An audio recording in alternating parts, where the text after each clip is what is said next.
Hi, welcome back to my channel, Beautiful Minutia. If you're new here, my name is Tiffany, and today I wanted to talk about some of the things that I have really been enjoying this winter. So in the past, I've done quarterly favorite videos, and I think I'm still going to do that for books. But I had noticed, like, if I were to do like a quarterly favorites wrap up of the fourth quarter of last year, which is what I would normally be doing in January, two of those months, October and November, took place during the fall.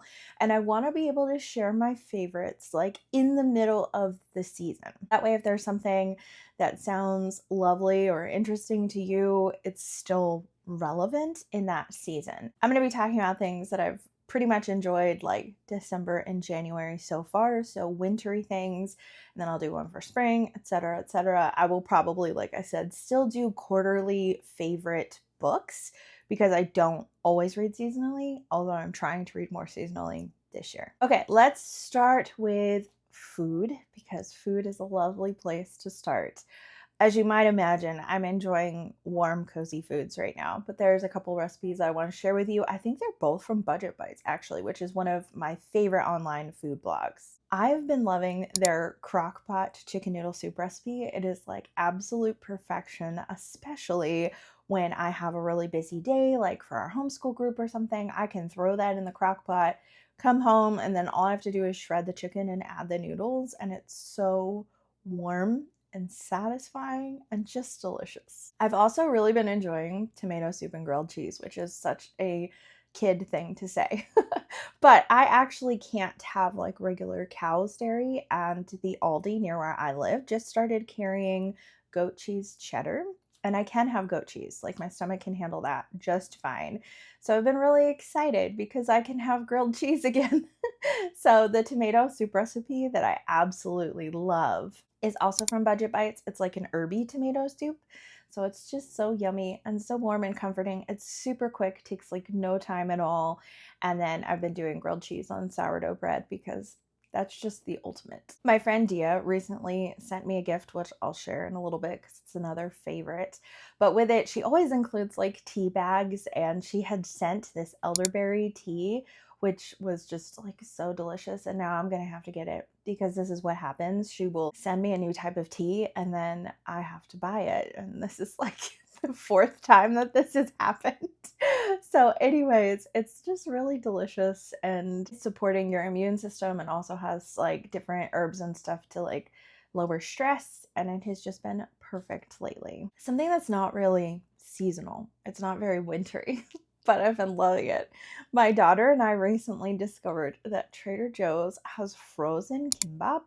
And if you've never had kimbap before, it's kind of like the Korean version of sushi, although I don't think that they necessarily put raw fish in it. They might sometimes, but the types that I've had, they have not. It has the seaweed on the outside instead of the rice on the outside, and then the rice has sesame oil in it, so it's definitely more savory as opposed to sushi rice is a bit more on the sweet side. So it is different, but it is so delicious, and we love getting it from our favorite Korean restaurant, but the closest Korean restaurant is a couple of hours away, so we don't get it all that frequently. And actually Trader Joe's is the same distance away, but when we go, we can stock up on their frozen kimbap, which definitely fulfills that craving, and it's just so delicious. Okay, let's talk about what I have been watching. So we finally finished Vincenzo, my husband and I, which is a K-drama about this man who's like in the mafia, and he's part of the Italian mob because he was adopted by an Italian family when he was young, but then he comes back to South Korea in this drama, and it's like a favorite K-drama for both my husband and I. We loved it so much. I don't know if it's like our all-time favorite, but it might be. It's like that close.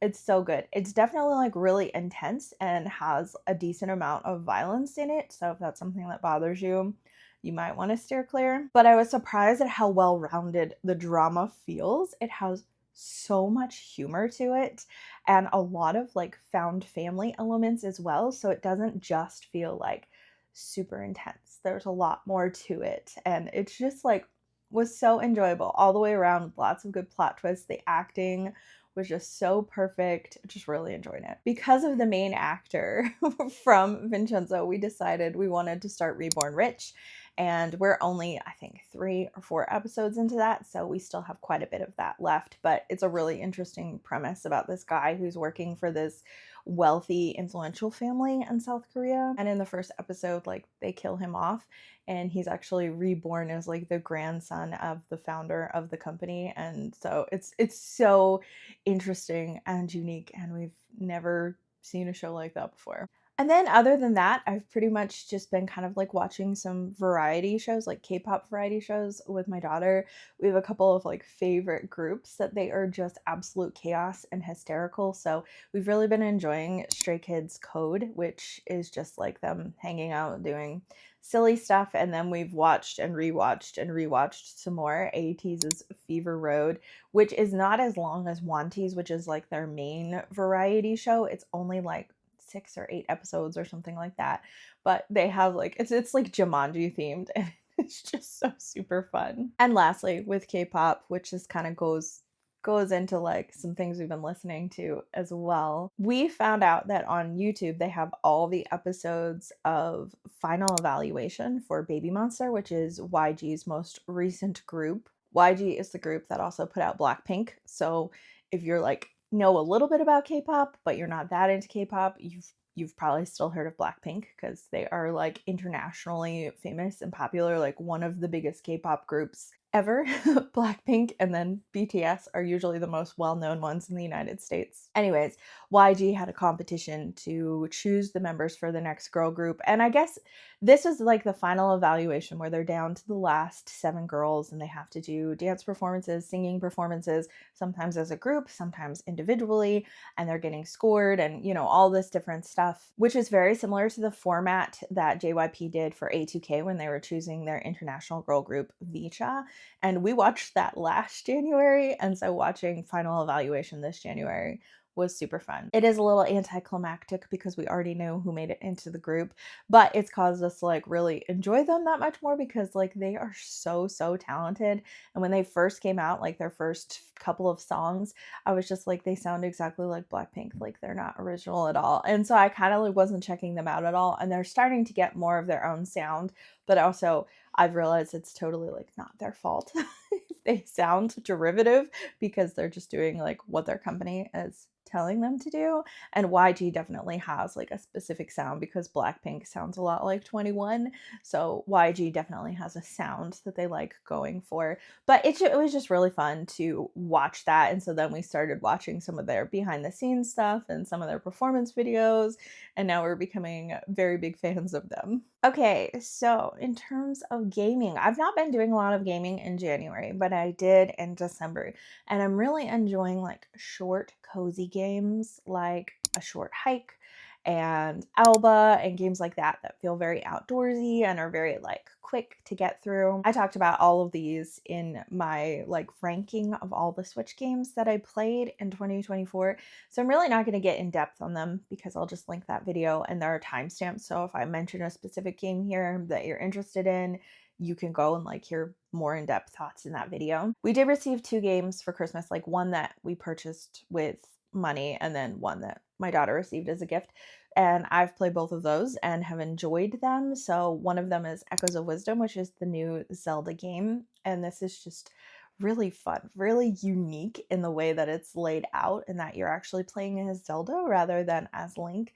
And you have this ability where you're not really doing a whole bunch of regular combat. You have the ability to make echoes of things where you can learn what something looks like and then copy it. So you can do it with enemies too, and then you can make the enemies fight for you. So the combat is really unique, the puzzle solving is really unique, and there's multiple different ways to solve certain puzzles because you can use different things that you've learned and implement them in different ways. I was playing it and then I watched my daughter play it, and the way that we got through different areas were totally different. And so it was just really fun. I'm really enjoying it, even though it's been a little while since I picked it up. The other game is Paper Trail, which is a puzzle solving game where you are basically manipulating the pages of this book in order to solve puzzles, create paths, etc. It's just a really cool idea for a game. And when I found out like that this game was being released, I was like, oh yeah. And so I wishlisted it immediately, and it finally like went on a really good sale. It went on like a half off sale. So I ended up purchasing it, and it's really interesting and I really, really like it. I like the way that it's laid out and the way that you have to flip pages, and like different areas have different types of puzzles, which keeps the game fresh and not all feeling exactly the same. Okay, let's talk about kind of some like really random things that I've been enjoying. So I have like this giant sweatshirt that I love, and I think I talked about it in like my fall favorites for like third quarter because I got it for my birthday, and then I think I also talked about it in like a cozy fall video in general. But I'm going to talk about it again because it's winter and it's perfect. So this sweatshirt is super thick and has like a Sherpa lining, and it like goes down to my knees and is like humongous, and it's like a blanket sweatshirt is what it's called, and it is just like so cozy and perfect for chilly winter days, along with this really, really beautiful blanket that my friend Dia knitted and sent to me as a surprise. And it was really sweet because I saw her working on this blanket when we were doing reading sprints on my Patreon, and I had no idea that she was making it for me.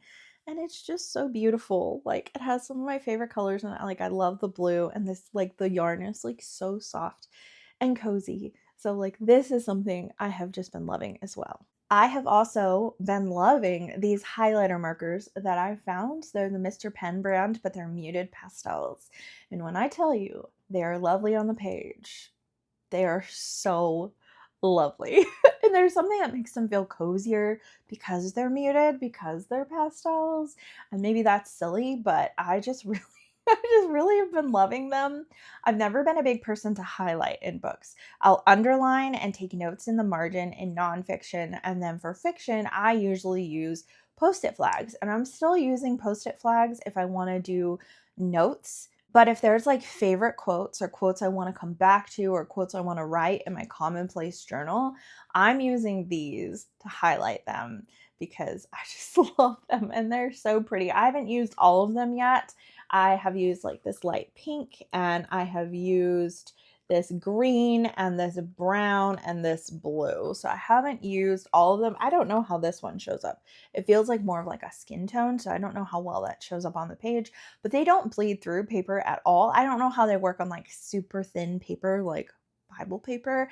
I've not yet tested that, but I have several books that I've used it in, and it hasn't bled through the pages at all. It wouldn't be cozy season if I wasn't also enjoying some ambient rooms, and I always do. I start them in the fall and I watch them throughout the winter because they add coziness, but I wanted to recommend a specific channel. This channel is called Rain Rhythms, and I really, really like them for multiple reasons. Like, I love their ambient rooms, and a lot of them are coffee shop style, and you're like sitting at a window with like steaming coffee and books, and then you can see like kind of like some out the window, like different shops and stuff. And a lot of them remind me a lot of New England. And so they make me like really, really happy for that reason.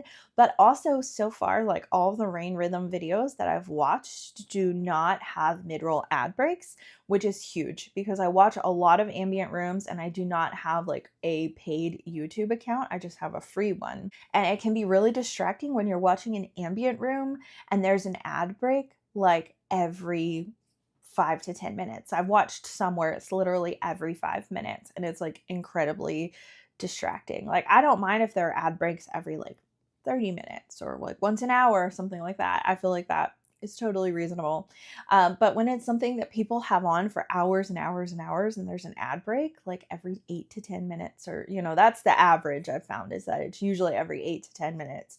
It like really breaks my focus when I'm reading. So I love Rain Rhythms because there aren't any mid-roll ads, and their videos are about like 3 hours long.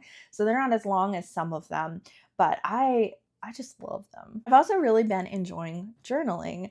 That was one of the things I wanted to work on this year, was to start journaling again. So I bought a journal that has 365 pages in it, and I've just been like decorating the pages a little bit, like very minimally, and then just writing every day.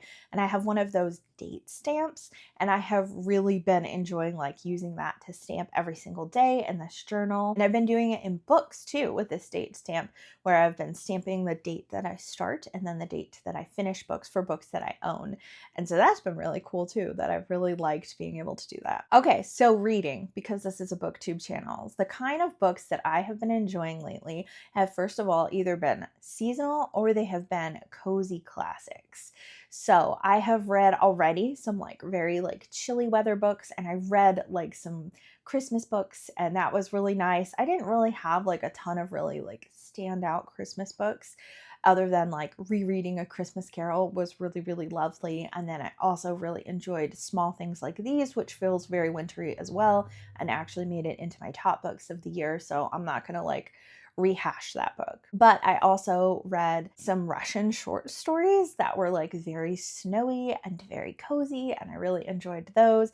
And then I have like some cozy classics, one of which is a reread. I'm currently reading Anne of Green Gables, and this is just, oh, it's just so cozy and so happy, and I love it so much. One of the things I love about Anne of Green Gables is it has a reputation for being a fall book. It actually opens in the summer though, so it's kind of funny because I'm like, it's not really a fall book. It goes through all seasons, so I'm looking forward to hitting the parts that feel wintry because it's just going to feel that much more cozy.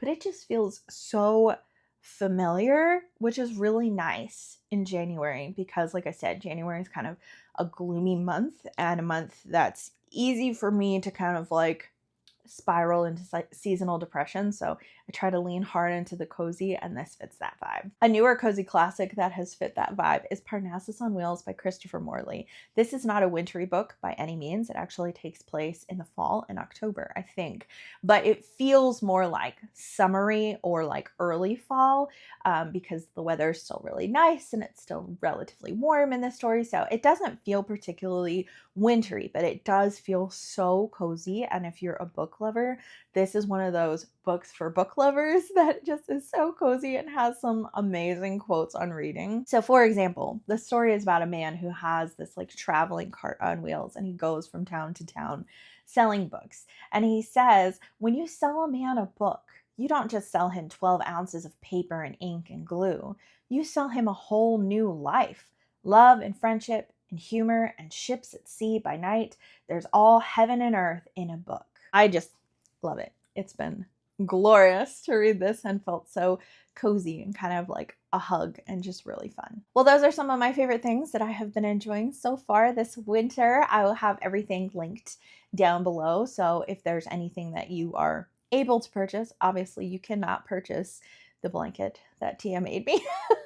But, you know, if there are things that you're able to purchase, or like videos that you're interested in that I mentioned, or channels that I mentioned, like the Ambient Room and stuff, all that's linked in the description of this video, so that way it's really easy for you to find. I'd love to hear from you down in the comments down below. What has been making your winter feel really cozy? What are some favorite things that you have absolutely loved? Thank you so much for watching. If you like this video, please hit like and also subscribe so you can continue to see more bookish content from me, and I will see you again next time.